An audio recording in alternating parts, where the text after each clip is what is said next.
The story begins by looking back at a younger Suguru Geto, who struggles with consuming cursed spirits through his cursed spirit manipulation. Each spirit he absorbs slowly deepens his internal conflict as a jujutsu sorcerer. At the same time, Utahime and Mei investigate a strange cursed mansion where several people mysteriously vanished. Inside, they become trapped within a hallway that endlessly loops. Eventually, they realize that running in opposite directions breaks the curse's structure. Soon after, Gojo, Geto, and Shoko arrive and completely destroy the curse. Back at Jujutsu High, the group jokes around, but also discuss serious ideas. Geto believes the role of sorcerers is to protect the weak. Gojo questions that logic, wondering why sorcerers must sacrifice themselves for non-sorcerers who rarely show gratitude. Their teacher Yaga then assigns them a special mission given by Master Tengen.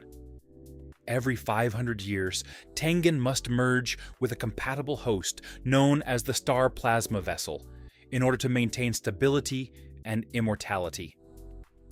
The current vessel is a 14-year-old girl named Riko Amanai. Gojo and Geto are ordered to escort her safely while two hostile groups attempt to eliminate her. One group is the curse users known as Q, and the other is the Time Vessel Association. Gojo and Geto soon locate Riko. During the encounter, Geto rescues both her and her caretaker Kuroi when members of Q launch an ambush. While Geto protects them, Gojo handles the attackers outside. However, another dangerous enemy soon appears.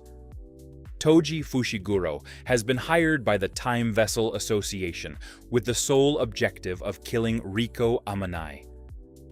Later, Geto questions a captured Q member while calmly drinking tea. When Riko wakes up, she initially believes Gojo and Geto are enemies, but Kuroi explains that they are actually protecting her. Despite the danger, Riko insists on visiting her school one final time before fulfilling her fate, and Gojo surprisingly agrees. Meanwhile, Toji places a massive bounty on Riko's life, giving curse users 47 hours to capture her. His real goal is not the bounty itself, but to exhaust Gojo over time. At the school, Geto realizes that two protective spirits guarding the area have already been destroyed. He fights and eventually absorbs an elderly curse user. At the same time, Gojo discovers Riko inside her classroom, surrounded by classmates who admire her. As they leave the school, they are suddenly attacked by a clone-type curse user. Gojo easily defeats him using the Limitless technique. Shortly afterward, Riko receives a photograph showing that Kuroi has been kidnapped. The group travels to Okinawa, defeats the enemies waiting there, and rescues Kuroi successfully. Afterward, they briefly relax on the beach. Geto becomes concerned because Gojo has not slept in nearly 2 days. But Gojo simply laughs and brushes the concern aside. Once the bounty timer finally expires, they head back to Tokyo, believing the danger has ended. Inside Jujutsu High's barrier, Gojo relaxes and temporarily disables Infinity. That single moment allows Toji to strike. He bypasses the barrier and suddenly attacks Gojo using the inverted Spear of Heaven, fatally wounding him. Meanwhile, Geto escorts Riko and Kuroi to meet Master Tengen. Along the way, he tells Riko that she still has the freedom to choose whether she truly wants to merge. Just then, Toji suddenly appears and shoots Riko, killing her instantly. Overwhelmed with anger and grief, Geto releases numerous cursed spirits, including the powerful Rainbow Dragon. However, Toji's overwhelming speed and his anti-technique weapon allow him to defeat Geto as well. Afterward, Toji collects Riko's body to receive payment. But unexpectedly, Gojo revives himself by mastering reverse cursed technique. Fully awakened, Gojo unleashes Hollow Purple and destroys half of Toji's body. As he dies, Toji reveals that he has a son named Megumi before taking his final breath. Gojo later returns Riko's body, while members of the Time Vessel Association celebrate her death. Furious, Gojo asks Geto if they should simply kill everyone in the room. Geto refuses, disturbed by the idea, despite his own growing doubts. 1 year later, Gojo has fully mastered Limitless, together with the Six Eyes, becoming widely known as the strongest Jujutsu sorcerer alive. Because of this power, he often handles missions alone. Meanwhile, Suguru Geto continues consuming cursed spirits for strength, but the process slowly changes him. His resentment toward non-sorcerers grows deeper with every mission. During this period, he encounters Yuki Tsukumo, a special grade sorcerer who proposes radical ideas for eliminating curses entirely. She suggests two possible solutions: teaching every human to control cursed energy, or removing cursed energy from humanity altogether. Geto begins considering a darker path, eliminating non-sorcerers entirely. After the death of Yuhaibara during a mission, Geto's belief in the Jujutsu system finally collapses. Soon after, he discovers two young girls being abused and imprisoned by villagers, who believe the children are cursed. Geto kills all 112 villagers without hesitation, declaring his goal to create a world meant only for sorcerers. He rescues the girls and abandons Jujutsu High. Because of his actions, Geto is sentenced to death by the Jujutsu authorities. Later, Gojo confronts him in Shinjuku. Geto openly explains his plan for a sorcerer-only world and mocks Gojo's position within the system.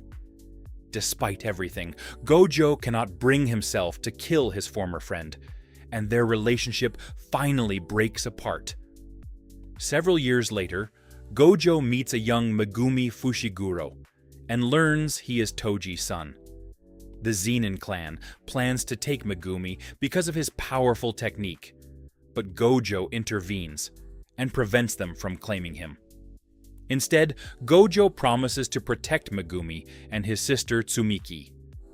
The story then shifts forward to the year 2018. Gojo wakes up and sees Yuji Itadori, Megumi Fushiguro, and Nobara Kugisaki preparing to continue the fight as the next generation of sorcerers. Despite all the losses he has experienced, Gojo places his hope in them. Later, Yuji, Megumi, and Nobara enjoy a rare moment of peace. Yuji suggests watching the movie Human Earthworm 4 together, but Nobara prefers to go shopping while Megumi decides to return home. While shopping, Nobara meets Yuko Ozawa, one of Yuji's former classmates. Yuko used to have a crush on Yuji, but feels nervous about meeting him again after changing her appearance. She wonders if Yuji would even recognize her now. Nobara teases her about the situation and confirms with Megumi that Yuji is not dating anyone. She then calls Yuji over. To Yuko's surprise, Yuji immediately recognizes her and remembers a small moment of kindness she once showed him. The simple memory deeply moves Yuko. Meanwhile, at Kyoto Jujutsu High, Aoi Todo and Meimei speak with Principal Gakuganji about recommending students for promotion to Grade 1 Sorcerer. Todo is excited about Yuji's potential, but frustrated that Yuji cannot yet participate in official evaluation missions. Soon after, Yutahime contacts the Tokyo students and calls them to investigate an abandoned building. She warns them that someone within the Jujutsu community may be secretly working with curses and leaking information. After reviewing the evidence, suspicion eventually falls on Kokichi Muta, the fragile student who controls the puppet Mechamaru at Kyoto Jujutsu High. When the group arrives at Mechamaru's hidden control room, they discover it completely empty. Elsewhere, Kokichi Muta secretly meets with two dangerous figures: the curse, Mahito, and a mysterious sorcerer who appears to be Suguru Geto.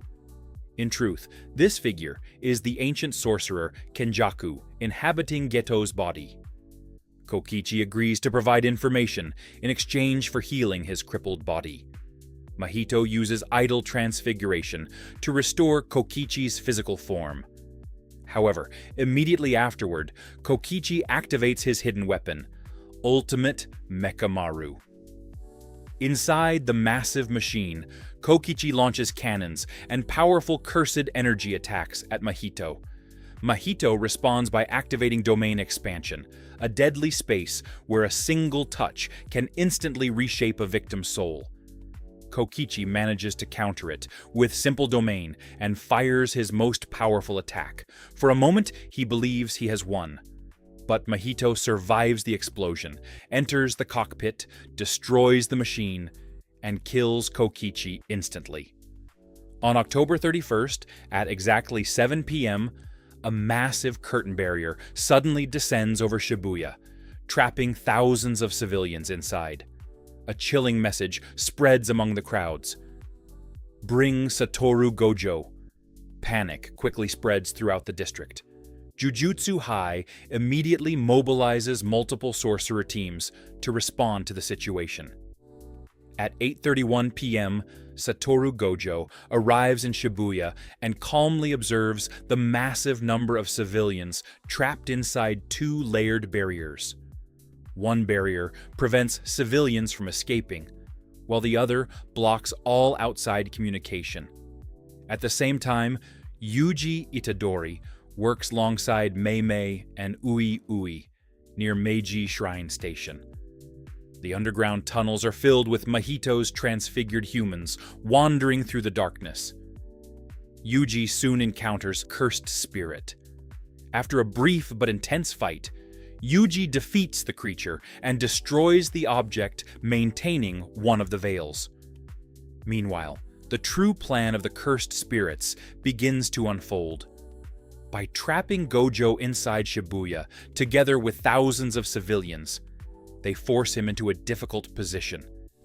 If he uses large-scale techniques like domain expansion, innocent people will die. Jogo, Hanami, and Choso attack him. The curses deliberately slaughter civilians around him to distract and anger him while waiting for their ultimate weapon to arrive. Gojo removes his blindfold and immediately overwhelms his opponents with incredible speed. He quickly disarms Jogo and begins attacking Hanami. Hanami miscalculates Gojo's ability and is crushed by the reactivated Infinity technique, dissolving into cursed energy. Despite losing Hanami, Jogo and Choso continue fighting while buying time. Suddenly, a train arrives inside the station, packed with hundreds of Mahito's transfigured humans. Mahito himself joins the battle. Realizing the civilians are about to be slaughtered, Gojo activates domain expansion for only 0.2 seconds. Even within that brief moment, the overwhelming information paralyzes the curses and transfigured humans. The civilians collapse but remain unharmed. In just a few seconds, Gojo eliminates more than 1,000 transfigured humans. Standing alone among the aftermath, exhausted but victorious, he believes the battle is nearly finished. However, the prison realm suddenly appears. The cube opens and Gojo sees a familiar face. Suguru Geto. The sight shocks Gojo long enough for the prison realm to activate. Geto reveals the stitches across his forehead, exposing the truth. The body belongs to Geto, but the mind controlling it is an ancient sorcerer named Kenjaku. Kenjaku explains that he transfers his brain between bodies to steal their techniques. Because Gojo never cremated Geto's corpse, Kenjaku was able to claim it as a vessel. As the prison realm begins sealing, Kenjaku mocks Gojo, saying he has waited 1,000 years for this moment. Even as the cube closes, Gojo remains defiant and smirks, reminding Kenjaku that Yuta Okotsu still exists. Elsewhere in the tunnels, Yuji and the others receive a message left behind by Mechamaru before his death. The small puppet warns them that Gojo has been sealed and explains the structure of the barriers surrounding Shibuya. Yuji is ordered to escape the underground area and inform the other sorcerers immediately. Meanwhile, Yuji continues moving through the city, witnessing the chaos created by Mahito's transfigured humans attacking civilians. In the subway station, he is suddenly confronted by Choso, who seeks revenge for his fallen brothers. Using blood manipulation, Choso launches deadly piercing attacks capable of slicing through steel. Yuji struggles to keep up with Choso's technique. During the battle, strange false memories suddenly appear inside Choso's mind, showing Yuji together with his brothers. Confused and shaken by the vision, Choso retreats from the fight. At the same time, other battles erupt throughout Shibuya. Nanami, Maki, and Naobito confront powerful cursed spirits underground. Their fight pushes them to their limits, as special-grade enemies attack relentlessly. But everything changes in an instant. Dagon activates his domain expansion. Suddenly, they're trapped inside an endless ocean, a space where every attack is guaranteed to hit. Shikigami swarm them from all directions. There's no room to breathe. Even Naobito, one of the fastest sorcerers, struggles to keep up. Nanami is overwhelmed. Maki is barely holding on. They're losing. And then, everything shifts. Out of nowhere, Toji Fushiguro enters the domain. No cursed energy, no fear, just pure instinct. Inside a domain where attacks are guaranteed to hit. Toji does the impossible. He overwhelms Dagon with raw speed and power. No techniques, no tricks, just dominance. Dagon, a special grade curse, gets completely destroyed. Right after killing Dagon, Toji doesn't stop. There's no relief, no pause, because Toji isn't thinking. He's acting on pure instinct, and his instinct leads him to the next strongest target nearby, Megumi. Without warning, Toji disappears, and suddenly appears right in front of him. The attack is instant. Megumi barely reacts in time, summoning his Shikigami to defend himself. But it doesn't matter. Toji breaks through everything. Defense useless. Megumi realizes immediately, this isn't a normal enemy. This is something else entirely. The gap in power is overwhelming. Toji keeps pushing forward. Megumi is forced on the defensive. And just when it looks like it's over, Toji suddenly stops. He looks at Megumi and asks a simple question. What's your name? Confused, exhausted, Megumi answers, Fushiguro Megumi.